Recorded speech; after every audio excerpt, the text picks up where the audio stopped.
India is the world's largest education system with over 250 million school going children. No wonder edtech companies find the market very lucrative. In the last few years, many of them even managed to become unicorns.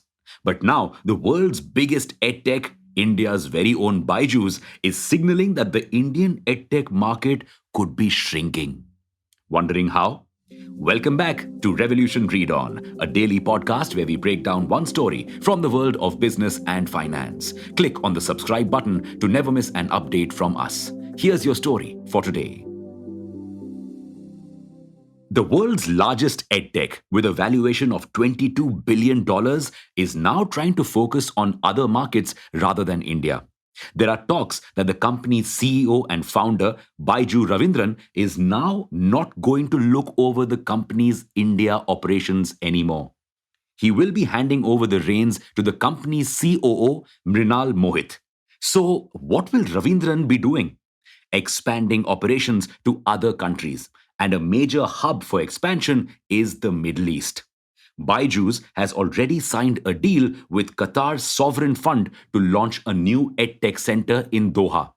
The region is more accepting of new technology, with tech hubs like Dubai pouring in money into upcoming startups. Just in 2020, EdTech saw a 500% growth in subscriber base in the Middle East.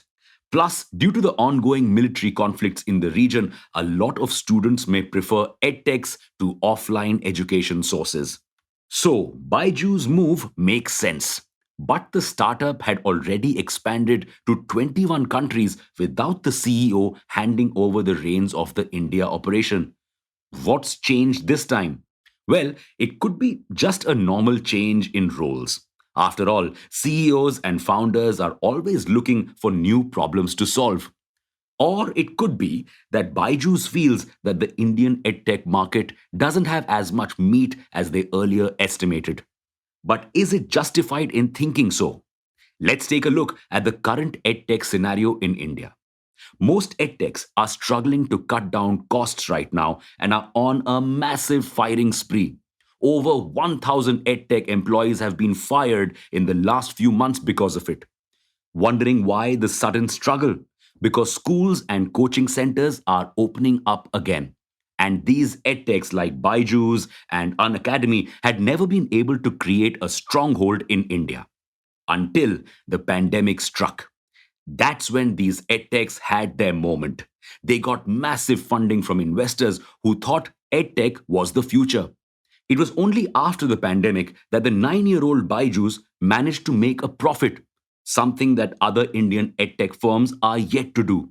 But with lacks of physical coaching centers to choose from now, Indians are fast losing interest in the services of these edtechs, which sometimes charge fees which are more than a child's entire year's school fees.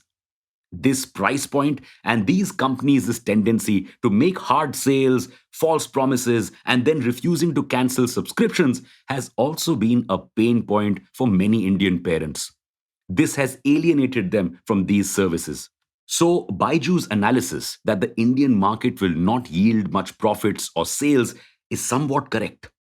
But will foreign markets budge? Well, for starters, countries like the US and the UK don't really have the same kind of physical coaching or tuition culture that we do. So companies like Byju's may fare well there. In fact, edtechs have been flourishing in the Western market. Let's take the example of Byju's itself.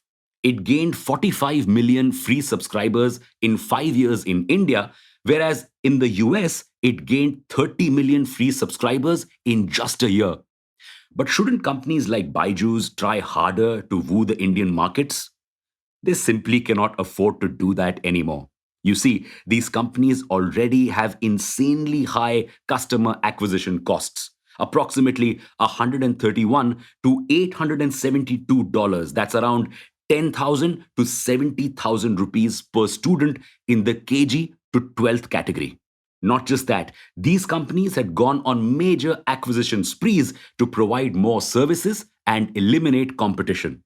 These acquisitions are also not yielding results. For instance, Byju's most precious acquisition, White Hat Junior, is seeing major losses. 1,690 crore rupees while expenses rise. The company also saw over 1,000 employees resign after they were called to work from office and even had to shut down its school division. In doing all of this, edtechs have used up a lot of their cash reserves, and with funding now set to become scarce, these companies will no longer have the capacity to go after students with the same vigor that they used to.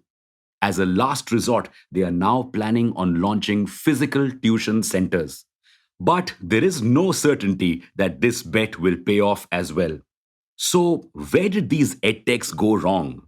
Well, the problem with these edtechs is that they were trying to provide the same kind of education online that students could get offline.